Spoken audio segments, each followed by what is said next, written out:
خوځېږم سیلاب یم پیاوړی انقلاب یم لښکرې د طاغوت مې ماتې کړي له پېړیو بهیر یم د ظلم انقلابي مشالونه عذاب انقلاب چې مونږ ګڼلی دی ثواب انقلاب هر یو مغرور ته مو په وخت ورکړی د انقلاب د استشهاد او جهادي مبارزو له ډګره د شل کلن اشغال پر وړاندې د شهیدانو غازیانو او مجاهدینو د اتلولیو کارنامو او خاطرو په زړه پورې کیسې له هوریت رادیو څخه انتخاب انقلاب د آزادۍ تورې ناوې لره شیبه سور شال زرین حجاب انقلاب کړي به د وخت د وطن فروشو سره د یو زرې زرې حساب انقلاب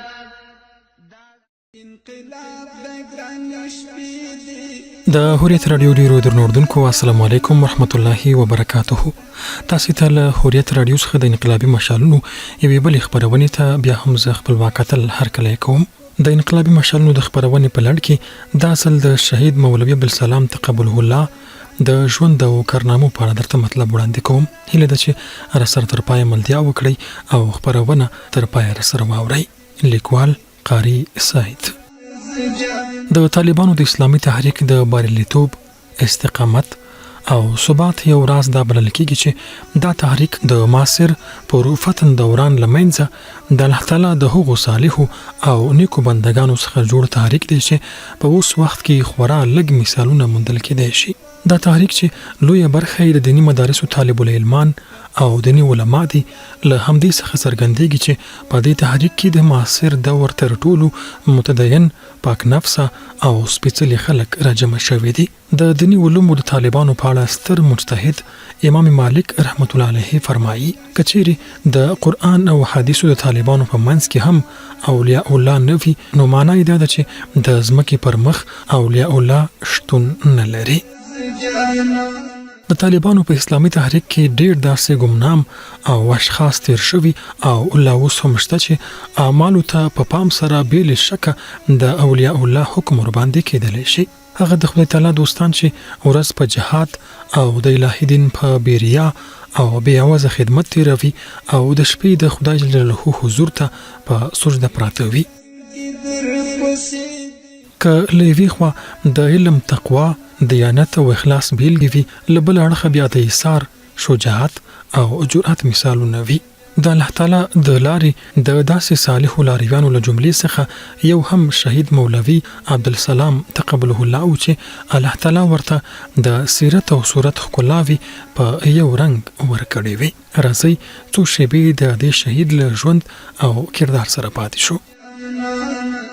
مولوي عبدالسلام اخوندزاده د مولا محمد صادق اخوند زوی د مرحوم مولوي صالح محمد المسی په قوم پښتون باریکزی په 1446 هجری کال د سرطان پر 15مه د کندهار ولایت د نیش ولسوالۍ په شاویز کلي کې په یوه دینداره او علم دوسته کورنۍ کې زیږېدلی دی. لومړنۍ زده کړې په خپل کور کې ترسره کړې دي او د ابتدایي زده کړو په شمول ډېرې زده کړې له خپل پلار او ترنو مولوي عبدالخالق اخوندزاده صاحب او مولوي عبداللطیف اخوندزاده صاحب څخه ترسره کړې دي.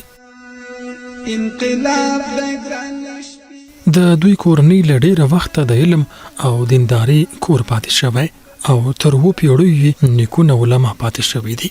مولوي عبدالسلام لا د نوي ځوانۍ په مرحله کې و چې روسي یرغلګرو په افغانستان برید وکړ او د عمومي هجرت پر مهال د دوی کورنۍ هم له خپل اصلي ټاټوبي څخه د پاکستان سرحدي ښار چمن ته کډه شوله.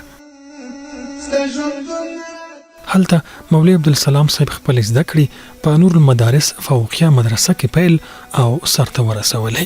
نوموړي د حدیثو دوره په چمن کې د شیخ الحدیث مولوي محمد علي صاحب په مدرسه کې ترسره کړه او همدلته د حدیثو سند هم ترلاسه کړ. د روسانو پر ضد جهاد کې شرکت. مولوي عبدالسلام ځوان و چې په افغانستان کې د کمونیزم په خلاف جهاد پیل شو. نو موړي چې له جهاد سره یې بیکچې مینه درلوده، د دینی تعلیم سره یې په جهاد کې هم شرکت کوو. نو موړي له پیلې تر پایه په کندهار کې د ملا شیرین اخوند په مشرۍ د طالبانو په لویه جبهه کې و. دا جبهه چې د کندهار ښار په شاوخوا سیمو لکه محلجات، ارغنداب او ډنډ ولسوالیو کې فعالیت درلوده. مولوي عبدالسلام هم په کې د یو مجاهد په صفت دنده اجرا کوله. د ډاکټر نجیب د حکومت په وروستیو کلونو کې نوموړي د کندهار کابل په لوی لاره د جبار او دوستم ملیشو په ضد جګړو کې هم شرکت درلوده. مولوي عبدالسلام له دیني زده کړو سره په څنګ کې تر هغه مهاله جهاد ته ادامه ورکړه تر څو کمونیستي واکمني نسکوره شوه. د هرج و مرج په دور کې د تنظیمي خپلمنځي جګړو او ګډوډۍ په دور کې مولوي عبدالسلام صاحب چې دغه محل فارغ عالم و، د کندهار ښار ته نږدې د دامان ولسوالۍ په خوشاب سیمه کې یوه مدرسه جوړه کړه او د دیني علومو تدریس یې پیل کړ. دغه محل نوموړي لسګونه مشرانو طالبانو ته دیني کتابونه تدریسول. په دې سربیره څرنګه چې دغه محل د افغانستان د نورو برخو غوندې په کندهار کې عامه فساد او هرج مرج پیل شوی وو، خپل سرو قومندانانو خلک زورول، له خلکو پیسې اخیستې او یو ستر اجتماعي فساد ته لاره هواره کړې وه. مولوي صاحب د خپلې سیمې خوشاب په سطحه د منکراتو د مخنیوي لپاره هڅې پیل کړې او په دې لړ کې په خپل سیمه کې څو ځله سرکشو او بدکاره خلکو ته د ناروا اعمالو له امله سزاګانې هم ورکړې او د خپل توان په اندازه یې د خپلې سیمې په سطحه د ښکاره منکراتو مخه ونیوله. مولوي صاحب د طالبانو د اتحاد او نظم لپاره هم هڅې پیل کړې او له ډېرو مشرانو او دیني علما کرامو سره لیدنې کتنې ترسره کړې. په همدې محل د کندهار د ژړۍ د سنگ حصار په سیمه کې د مولا محمد عمر مجاهد رحمت الله علیه په مشرۍ د طالبانو تحریک پیل شو چې د پیل په ابتدایي شیبو کې مولوي عبدالسلام صاحب هم له خپلو او یا تنه طالبانو سره له نوموړي تحریک سره مل شو. د طالبانو په اسلامي تحریک کې خدمات. د اسلامي تحریک د پیل په ابتدایي شیبو کې کله چې طالبانو د میوند په ولسوالۍ ولکه ټینګه کړه، نو د مشرتابه لخوا مولوي عبدالکریم د میوند د ولسوال په حیث مقرر شو چې مولوي عبدالسلام صاحب د مرستیال په حیث دنده اجرا کوله. تر دې وروسته نوموړي په نورو عملیاتو کې هم برخه درلوده تر څو چې کندهار ولایت په بشپړ ډول د طالبانو لخوا ونیول شو. د کندهار له فتح وروسته مولوي صاحب عبدالسلام لومړی د کندهار د هوایي ډګر د مسؤل په حیث وټاکل شو او وروسته د کندهار د امنیه قومندان په حیث مقرر شو. دغه محل د کندهار امنیه قومندانۍ د ټولو جهادي تشکیلاتو مرکز بلل کېده او له وظیفوي اړخه یو مهم مقام و. له همدې امله خو د اسلامي تحریک مشر مولا محمد عمر مجاهد رحمت الله علیه مولوي عبدالسلام صاحب چې د نوموړي خورا زیات اعتمادي کس و او خورا نږدې تعلقات او تعارف یې ورسره درلوده، د کندهار د امنیه قومندان په حیث وټاکه. دغه محل مولوي عبدالسلام صاحب د کندهار د امنیه قومندانۍ له رسمي وصیفو سربیره د امیر المؤمنین مولا محمد عمر مجاهد رحمت الله علیه د یو نږدې مشاور او همکار په حیث هم دنده ترسره کوله. نوموړی جید عالم، بادرک مجاهد، مدبر مشر او تر وروستۍ کچې متقي او خدای جل جلاله ته تسلیم انسان و. د مولا محمد عمر مجاهد رحمت الله علیه لپاره یې د امین مشاور حیث درلوده.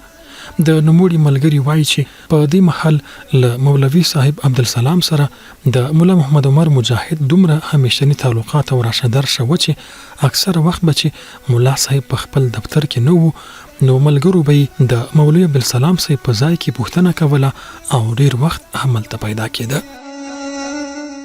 مولا محمد عمر مجاهد رحمت الله علیه نوموړی د تیر جهاد له وخت څخه پیژنده. د نوموړي د علم، دیانت، تقوا او اجتماعي درک په اړه یې له نږدې معلومات درلودل، نو ځکه یې د شهید مولوي صاحب منزلت پیژنده او په قدر ورته قایل و.